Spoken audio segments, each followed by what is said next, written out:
नमस्कार दोस्तों, welcome to nursing smart के यूट्यूब चैनल पर एक बार फिर से आप सभी लोगों का स्वागत है। दोस्तों, हमारी नॉर्सेट 2021 DSSB ESIC RRB और अदर स्टेट लेवल एग्ज़ाम्स के लिए प्रिपरेशन की सीरीज़ में हम नेक्स्ट वीडियो के साथ में एक बार फिर से आप लोगों के साथ हाजिर हैं। चलिए शुरू करते हैं। Question is, doctor orders vitamin B12 for a patient with pernicious anemia. Which site is appropriate for the administration of vitamin B12? दोस्तों, आज हम जो यहाँ पर 8-10 क्वेश्चन डिस्कस करेंगे एनक्लेक्स बेस्ड क्वेश्चन है, लेकिन इसका मतलब आप ये मत समझिएगा कोई स्टेट लेवल एग्जाम की तैयारी कर रहे हैं वहाँ पर एनक्लेक्स बेस्ड क्वेश्चन नहीं आते। तो दोस्तों, मैं यहाँ पर नॉर्मल चीज़ें भी आपको मैं क्लियर कराने वाला हूँ, तो आपके लिए वीडियो बहुत इंपॉर्टेंट है। देखिएगा, यहाँ पर डॉक्टर ने ऑर्डर कर दिया इंजेक्शन विटामिन B12 किस वजह से? परनीशियस एनीमिया के लिए। तो कौन सी साइट एडमिनिस्ट्रेशन के लिए इसके लिए जरूरी है? दोस्तों, अभी देखो चीजें हम सारी की सारी यहां पर डिस्कस करेंगे। परनीशियस एनीमिया का मतलब क्या है दोस्तों? ये विटामिन B12 की डिफिशियंसी की वजह से होता है। पहली चीज तो विटामिन B12 के बारे में हमने सब कुछ पढ़ा कि इसके लिए जीआई, इसके एब्जॉर्प्शन के लिए जीआई की जरूरत होती है। स्टोमक में पैराइटल सेल्स बनाती हैं। इसका एब्जॉर्प्शन जो टर्मिनल इलियम के अंदर होता है, स्मॉल इंटेस्टाइन के टर्मिनल पार्ट में। ये चीजें दोस्तों हमने सारी की सारी यहाँ पर पढ़ ली हैं सारी की सारी। अब विटामिन B12 की वजह से जो परनीशियस एनीमिया है होता है, वो कैसे होता है? विटामिन B12 की जरूरत आरबीसीज में या ब्लड में किस लिए जरूरत है? ये आरबीसीज के सिंथेसिस के लिए जरूरत है। आरबीसीज में डीएनए के सिंथेसिस के लिए जरूरत है। डीएनए का अगर सिंथेसिस नहीं होगा तो जो सेल आरबीसीज का जो सेल डिवीजन है दोस्तों, इमेच्योर सेल का, ठीक है ना, वो क्या हो जाएगा? डिले हो जाएगा, ठीक है ना साहब, वो टाइम ले लेगा ये, ठीक ना, टाइम ले लेगा। तो बेटी बेटी क्या हो जाएंगी? साइज के अंदर बड़ी हो जाती हैं। इसलिए इसको हम मिगेलोब्लास्टिक एनीमिया भी बोल देते हैं। क्या बोल देते हैं? मिगेलोब्लास्टिक एनीमिया भी बोल देते हैं दोस्तों। ये चीज जिसकी साइज बड़ी हो गई भैया, ओबीज लोग जो हैं, प्लीज डोंट गेट ऑफेंड, मोटे लोग, मतलब ओबिसिटी में लाइफ क्या हो जाती है? कम हो जाती है। तो आरबीसीज का लाइफ स्पान भी क्या हो जाता है? कम हो जाता है। तो इसकी वजह से एनीमिया कोज हो जाता है। यही होता है दोस्तों परनीशियस एनीमिया। बेसिक जो मैं आप लोगों के साथ में यहाँ पर डिस्कस कर रहा हूं, एक अलग स्क्रीन पर चलकर हम इसको थोड़ा सा और लेंथ पर डिस्कस करते हैं। परनीशियस एनीमिया, 2-4 चीजें दोस्तों और बताऊंगा मैं आपको इसके बारे में।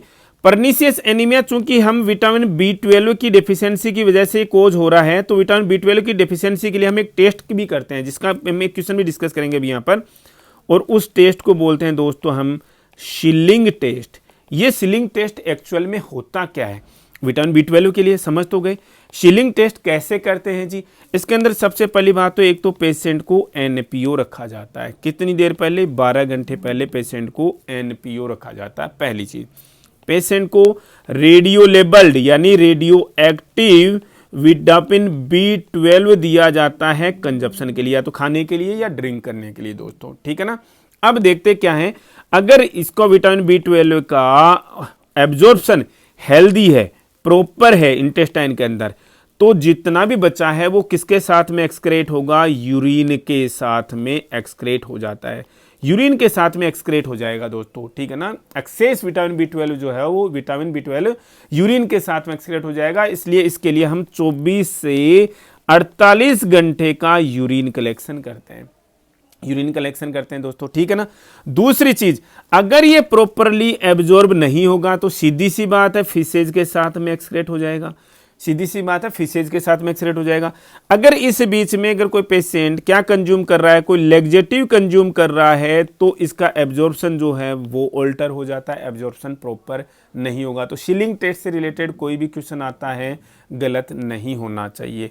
पेशेंट को जो NPO रखा गया 8 से 12 घंटे के लिए, वो केवल टेस्ट के पहले रखा जाता है, बाद में तो मेंटेन करने की आपको जरूरत नहीं है। बाद में तो आपके साथ यूरिन देखते हो 24 से 48 घंटे तक का।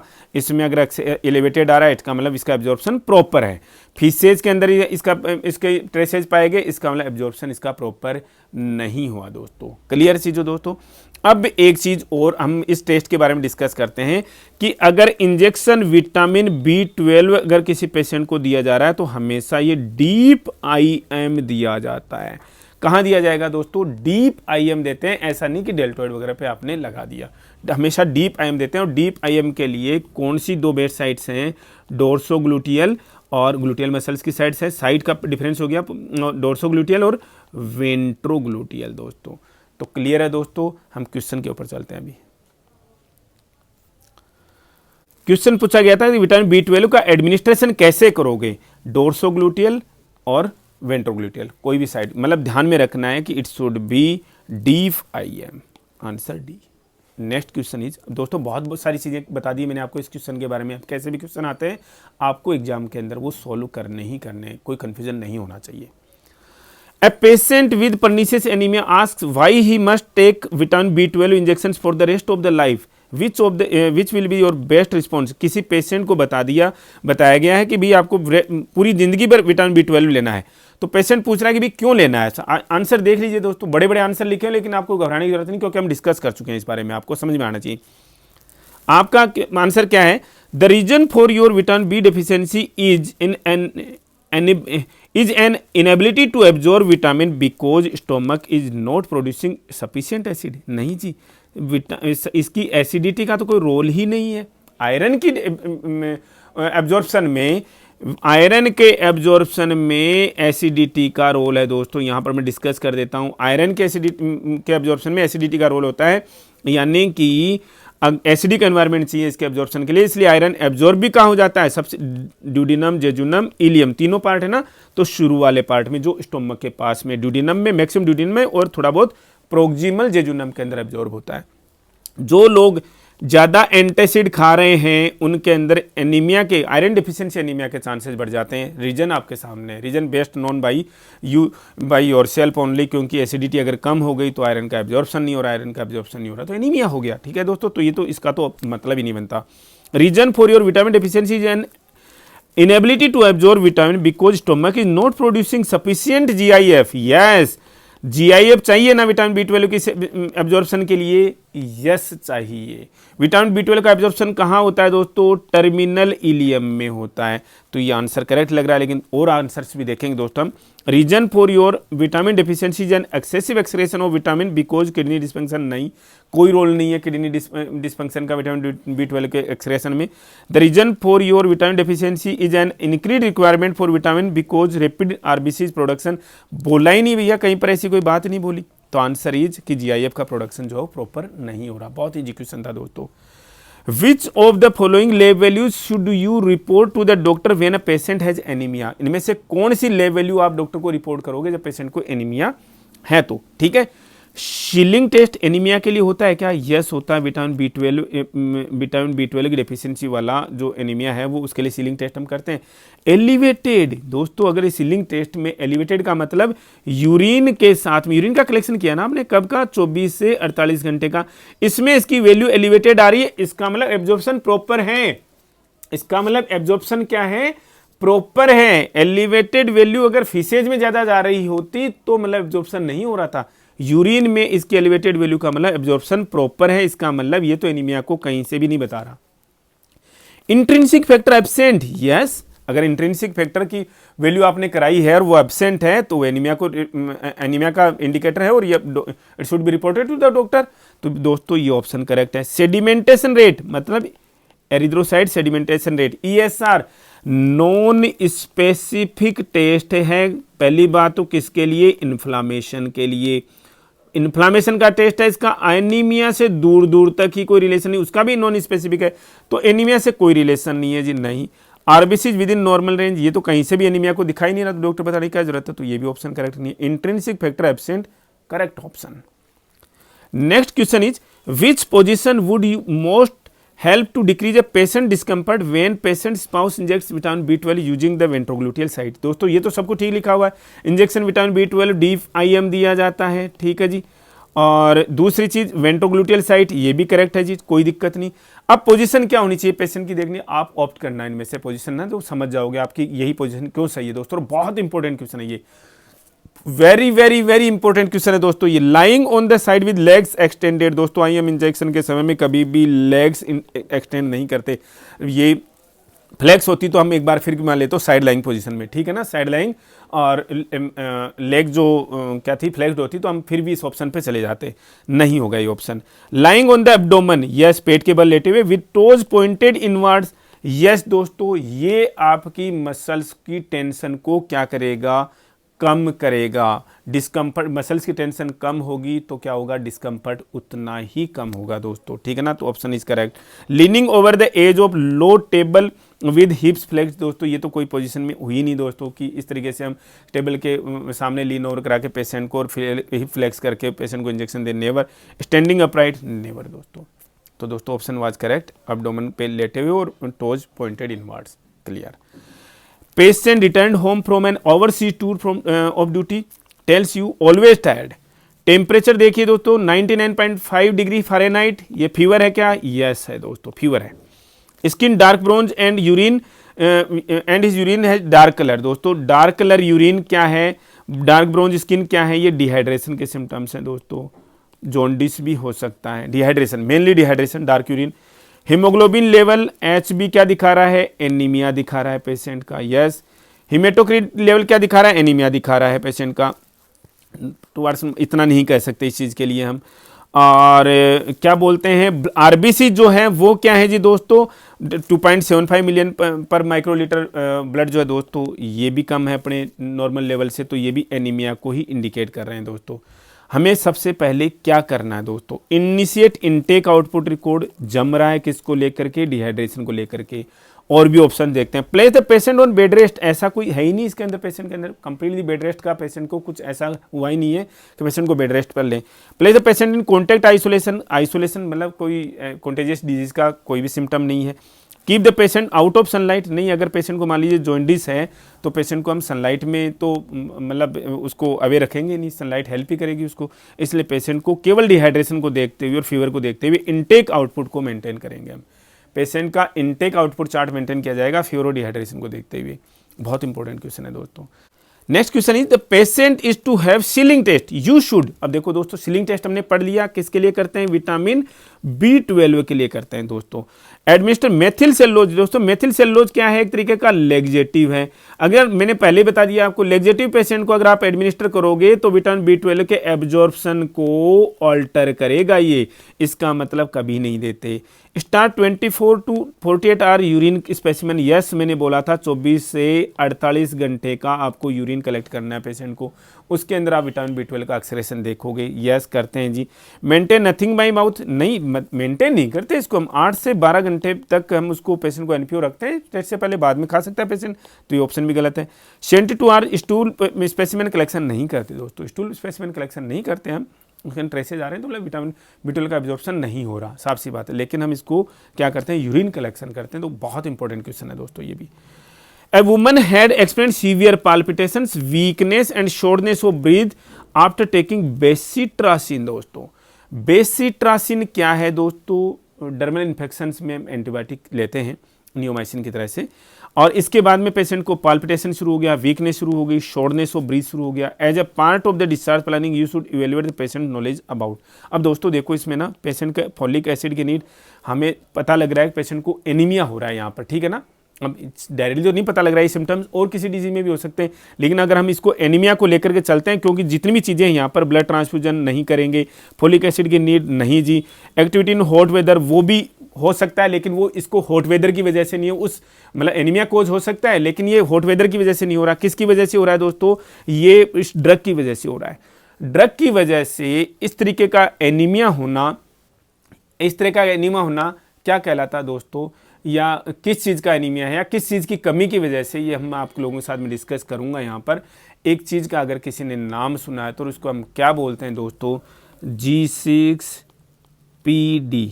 क्या मतलब है ये, glucose 6 phosphate dehydrogenase, dehydrogenase as, मतलब ये एक तरीके का एंजाइम है दोस्तों, ये एक तरीके का क्या है, एंजाइम है, ठीक है ना। अगर कई बार इसकी कमी होती है, इसकी कई बार कमी होती है तो पेशेंट कुछ सर्टेन फूड, ड्रग, जैसे यहाँ पर ड्रग से हो गया, ठीक है ना, इसकी कमी होने पर कुछ फूड से, ड्रग से, इवन वेदर चेंज से भी, इवन और कई बार इन्फेक्शन से भी, ठीक है ना, तो हिमोलाइटिक रिएक्शन होगा पेशेंट को। हिमोलाइटिक रिएक्शन होकर के पेशेंट में क्या हो जाएगा, एनीमिया कोज हो जाता है दोस्तों। हिमोलाइटिक एनीमिया की वजह से क्या हो जाता है, सॉरी हिमोलाइसिस की वजह से क्या हो जाता है, पेशेंट में एनीमिया हो जाता है दोस्तों यहाँ पर। तो ये तरीके की, देखो इसने पूरा नहीं लिखा, और ये कंजेनेटली दोस्तों, ये जीनेटिक डिसऑर्डर है। क्या है ये, जीनेटिक डिसऑर्डर है।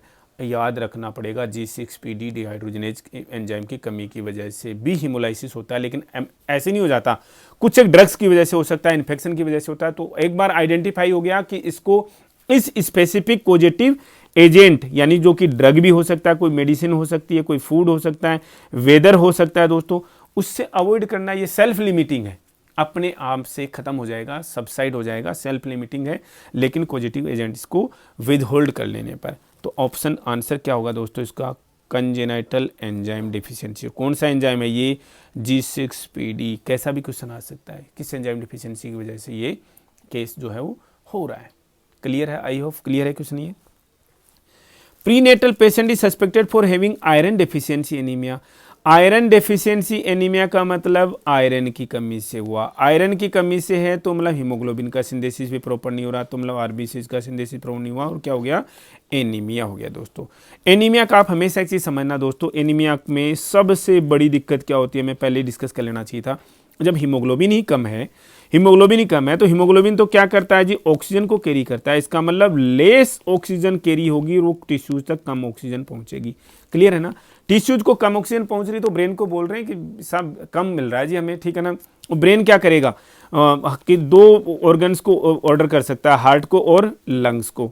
हार्ट को बोलेगा साहब आप ज़्यादा ब्लड पंप कीजिए, टिश्यू तक नहीं पहुंच पा रहा।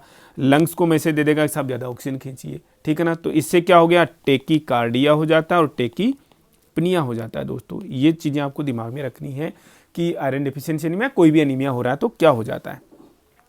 प्रीनेटल पेशेंट है, उसको आयरन डेफिशिएंसी एनीमिया है, तो कौन सी फाइंडिंग जो है हम एक्सपेक्ट कर सकते हैं पेशेंट में, डिहाइड्रेशन और हाइड्रेशन लेवल का कोई मतलब है क्या, किससे, हीमोग्लोबिन लेवल से या एनीमिया से, नेवर। तो दोनों ही ऑप्शन गलत हैं।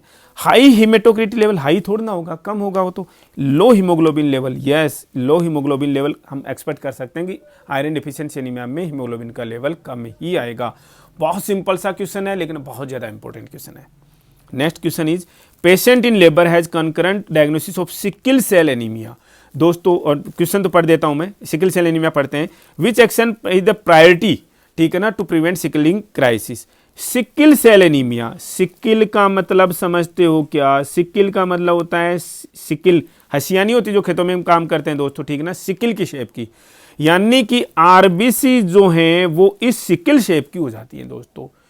क्यों हो जाती है दोस्तों, ये भी एक तरीके का जेनेटिक डिसऑर्डर ही है, लेकिन हो क्यों जाती है, नॉर्मल में देखना, हीमोग्लोबिन जब ऑक्सीजन को कैच करता है तो ऑब्वियस सी बात है नया मॉलिक्यूल बन गया, क्या ऑक्सी हीमोग्लोबिन बन गया, तो ऑब्वियस सी बात है हीमोग्लोबिन की शेप पहले अलग थी, अब अलग बदल गई। लेकिन जैसे ही ये यहाँ पर टिश्यू की सेल्स तक या टिश्यूज तक इस ऑक्सीजन को डिलीवर कर देता है, तो अगेन नॉर्मल बता रहा हूं मैं आपको, नॉर्मल में अपनी शेप में वापस आ जाता है, नॉर्मली में। इस कंडीशन में, लेकिन इस जेनेटिक कंडीशन में, सिकल सेल एनीमिया की कंडीशन में क्या होता है, ये हीमोग्लोबिन ऑक्सीजन के साथ बंधा, सब कुछ ठीक था, उस सेल को या टिश्यूज को ऑक्सीजन डिलीवर कर दी टिश्यू को, उसके बाद में अपनी एक्चुअल शेप में वापस नहीं आता। इसकी जो शेप है वो असली शेप नहीं हो पाती, और कैसा हो जाता जी, इसके बाद में मम्मी पहचान नहीं पाती, इसकी भूतिया शेप बना के आता, मतलब सिकल शेप का होता है। अब सिकल शेप दोस्तों, जो पहले डिस्क शेप थी बाइकॉनकेविटी के हिसाब से, वो आराम से लुढ़कती हो जाती थी, इसको बेचारे को मूवमेंट में भी दिक्कत आती है, यानी सर्कुलेशन में भी दिक्कत आती है, ठीक है ना। तो ये प्रॉपरली सर्कुलेट भी नहीं कर पाता, सर्कुलेट भी नहीं हो पाता ब्लड के अंदर। इस और दूसरी चीज़, इसकी बेचारे की शेप बदल गई, शेप बदल गई तो इसकी लाइफ भी कम हो जाती है। आरबीसी की जो लाइफ है वो क्या हो जाती है, कम हो जाती है, बड़ी हो जाती है, मेगलोब्लास्ट हो जाती है, तो भी लाइफ कम हो गई, इसकी लाइफ भी कम होगी। इसके लाइफ कम होने का मतलब क्या हो गया, जल्दी जल्दी मरती है, लेकिन वहाँ पर तो काम नॉर्मल में चल रहा है, तो ये एनीमिया कोज हो जाता है, सिकल सेल एनीमिया दोस्तों। अब हमने पता है, में एनीमिया में ऑक्सीजन डिमांड जो है वो मेन प्रायोरिटी है दोस्तों। हमने पढ़ा ना भी टेकीपनिया और टेकीकार्डिया, ठीक है ना, तो ऑक्सीजन की कमी की वजह से टेकीकार्डिया हो रहा था। तो प्रायोरिटी एक्शन जो है सिकलिंग क्राइसिस से बचाने के लिए, कि और ज़्यादा क्राइसिस हो रहा है ड्यूरिंग लेबर में, तो और भी ज़्यादा ऑक्सीजन की जरूरत है, तो सिकलिंग क्राइसिस हो सकता है। उस समय सिकलिंग क्राइसिस से बचाने के लिए पेशेंट को रीएश्योरिंग द पेशेंट, नहीं जी कोई बात नहीं, नहीं जी ऐसा नहीं कह सकते, administering oxygen, yes oxygen patient को ज़्यादा चाहिए, उसमें हेल्पफुल है ये। प्रिवेंटिंग बियरिंग डाउन, नहीं लेबर प्रोग्रेस नहीं करेगा। मेंटेनिंग स्ट्रिक्ट एब्सेप्सिस, ठीक है, लेकिन मतलब नहीं है इस चीज़ का ना, यहाँ पर एसेप्सिस का और इसका क्या मतलब है, सिग्नलिंग क्राइसिस का, ठीक है, वो डिफरेंट चीज़ हो गई यहाँ पर। तो दोस्तों एडमिनिस्ट्रिंग ऑक्सीजन। दूसरी चीज़ ये भी है कि यहाँ पर आईवी फ्लूइड्स जो हैं वो भी हेल्प करेंगे क्योंकि वो हाइपोक्सीमिया से भी पेशेंट को बचाएंगे, डिहाइड्रेशन से पेशेंट को बचाएंगे दोस्तों। लेकिन यहाँ पर अगर ये ऑप्शन भी अगर होता है आईवी फ्लूइड का, तो भी हम ऑक्सीजन एडमिनिस्ट्रेशन को हम प्रायोरिटी पे रखते हैं। हम इसको, बहुत इंपॉर्टेंट क्वेश्चन है। You evaluate a patient following the treatment for carbon monoxide poisoning. दोस्तों कार्बन मोनोऑक्साइड पॉइजनिंग जो है, मैंने लास्ट टू लास्ट वीडियो में, शायद किसी वीडियो में मैंने आपके साथ डिस्कस कर लिया दोस्तों। बहुत इंपॉर्टेंट वीडियो था, बहुत इंपॉर्टेंट क्वेश्चन थे, बहुत अच्छे से भी समझाए हैं।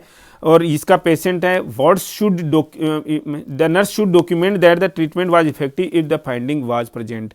यानी कब मानेंगे कि कार्बन मोनोऑक्साइड की पॉइजनिंग का जो ट्रीटमेंट है वो इफेक्टिव था। दोस्तों आप समझ लीजिए नॉर्मल इसका 1 से 10% होता है कार्बन मोनोऑक्साइड का लेवल ब्लड के अंदर, लेकिन जब ट्रीटमेंट चला है तो हमेशा ही समझिएगा कार्बन मोनोऑक्साइड की पॉइजनिंग को ट्रीट किया गया है तो इसका जो लेवल है वो लेस देन 5% होगा, तभी हम इसको इफेक्टिव मानेंगे कि आपका ट्रीटमेंट जो है इफेक्टिव रहा।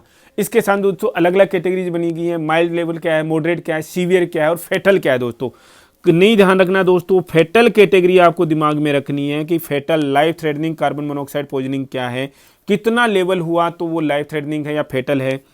अगर कार्बन डाइऑक्साइड का लेवल, कार्बोक्सी हीमोग्लोबिन का लेवल ब्लड के अंदर मोर देन 61% है तो वो फेटल लेवल है, लाइफ थ्रेटनिंग लेवल है दोस्तों। इसके अलावा एबनॉर्मल लेवल होता है, मान लो इसका 20% का लेवल है तो आप ये मत समझिएगा कि पेशेंट बेहोश हो गया यानी अनकॉन्शियस है, या पेशेंट टॉकेटिव होता है, अवेक होता है पेशेंट, ठीक है ना, टॉकेटिव नहीं टॉकिंग, सॉरी टॉकेटिव तो ज़्यादा हो गया। पेशेंट इज स्लीपिंग साउंडली, ये तो हम कह नहीं सकते, इससे अंदाज नहीं लगा सकते कि भैया वो कार्बन मोनोऑक्साइड पॉइजनिंग ठीक हो गई या नहीं हुई।